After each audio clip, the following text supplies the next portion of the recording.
look like? That bitch is mad cause you Southwest Bitty Gang, he's not had to kill him. throwing away my stuff.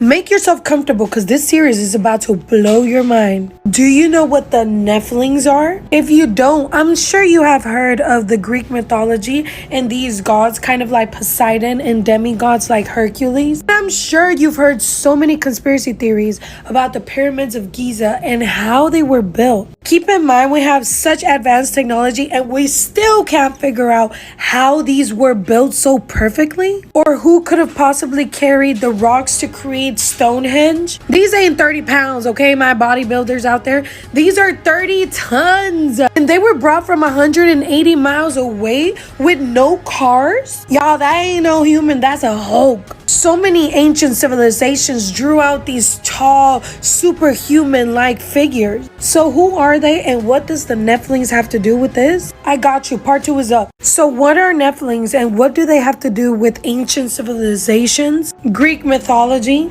world mysteries? In Genesis 6:4, the Bible tells us that fallen angels had children with human women, and these became mighty men and men of renown, which sounds really similar to what Greek mythology called demigods like Hercules. And it would make sense that the children of the Nephilim, who are the fallen angels, would have supernatural powers. At the end of the day, they were half human, half angel. I bet you didn't know that when David killed Goliath, he was actually killing one of the descendants of the Nephilim. Not only that, but he destroyed the rest of the lasting giants, including Goliath's 4 brothers. I hate to leave y'all hanging, but like for part 3, you already know the drill. If you haven't watched part 1 and 2, go catch up now. Part 3 on what the Nephilim are, how they could actually be the gods and demigods of the Greek mythology. I forgot to mention in the last video that these sons of Nephilim had 24 fingers, 6 fingers in each hand and 6 toes in each foot. I bet them pedicures cost a lot more.